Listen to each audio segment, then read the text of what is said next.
Okay,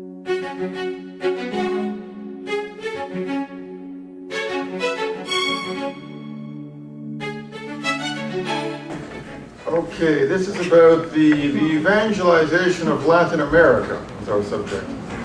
We'll call the Black Legend. By Latin America, I mean America south of the Rio Grande. Even though much of North America was north of the Rio Grande, was once part of Mexico, we're really talking about south of the Rio Grande. What is this Black Legend? I've taken out some quotes from different history books that I've read. The first one is this. It says, "The American Indians were noble savages living in peace in a paradise in Latin America with a culture that was much higher than that of the Europeans. This paradise was destroyed by an illegal conquest which corrupted the Indians, destroyed their culture, which is now lost forever, and forced Christianity on them against their will." So if you want to, in a nutshell, what the Black Legend is, that's the Black Legend. There's a few more quotes here. "The American Indians were exterminated by the Spaniards. The American Indians were enslaved by the Spaniards, treated brutally, often tortured to death.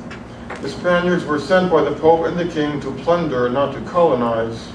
In the conquest, the Spaniards, and by extension all Catholics, showed themselves to be uniquely cruel, bigoted, intolerant, obscurantist, lazy, fanatical, greedy, and treacherous.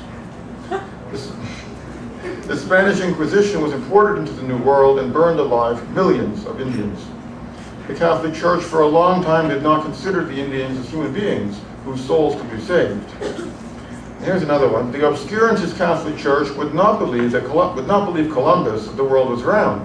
The churchmen at the University of Salamanca and the clerical advisors of Isabel would not believe him. The erosion and other ecological disasters of Latin America were caused by the coming of the Spaniards, who brought new animals, plants, and farming techniques which destroyed the environment." So that's a summary of the Black Legend, if you want, different quotes from different books that I've read on the subject. So we're going to talk a little bit about the pre-Columbian cultures of Latin America, and then go on to discuss the discovery, or the discovery. The Indians maintain, of course, Columbus didn't discover anything, it was already there, and the conquest and colonization of Latin America. It's a mistake to talk about the Indians sort of in a global way. We refer to Indians being those inhabitants, the pre-Columbian inhabitants of the Americas. There were really, if you want, three different levels of Indians by the time Columbus landed, three different levels of culture. There was one group which were, you say, hunters and gatherers, and they didn't do any agriculture. They were warriors, very fierce warriors. The Apaches in the southern United States and northern Mexico was one group. There were others in southern Chile and in northern Mexico. So they had made a very fierce resistance to the coming of the Spaniards. There were those who were involved in what we call subsistence agriculture, which means that everyone works in order to produce enough for everyone to eat. They were living mainly on the Caribbean islands, which are included in this. They were undernourished because of the level of their agriculture and the kind of food that they were growing. They were wiped out very quickly, almost to a man. The diseases that the Europeans brought, since they were undernourished, they were very susceptible to that, vulnerable. And within a few years, practically all the inhabitants of the Caribbean islands were wiped out. The third level were those tribes who had created a system of surplus agriculture. That means that only some people are engaged in agriculture. Others have time for other pursuits, and that is usually the result of the discovery of irrigation, for example, which allows that to happen. In the 15th century Latin America, the third type was represented by the Aztecs in Mexico, in middle and southern Mexico, the Maya in the further south of Mexico, northern Guatemala, and the Incas in Peru, Ecuador, and Chile. So the first two types that I talked about, the subsistence agriculture and the hunters-gatherers, they had a very bad life, and they were basically always at war with one another. They had a very, very, very basic level. They had not invented the wheel or the plow or the beast of burden. They had no metal except for some gold and silver that they used as ornaments. And so for them, life was survival, a constant war. It was no paradise, either technologically or ideologically. They were very backward, And in some cases, evangelization was impossible because they were undernourished. And undernourishment leads to mental handicap. And so there was a problem with that, just to be able to communicate with them. So as I say, those who were involved in subsistence agriculture, they were quickly decimated. They were basically almost all died. One of the interesting things I found in doing research for this is the great divergence among scholars on how many people lived in the Americas at the time that Columbus landed.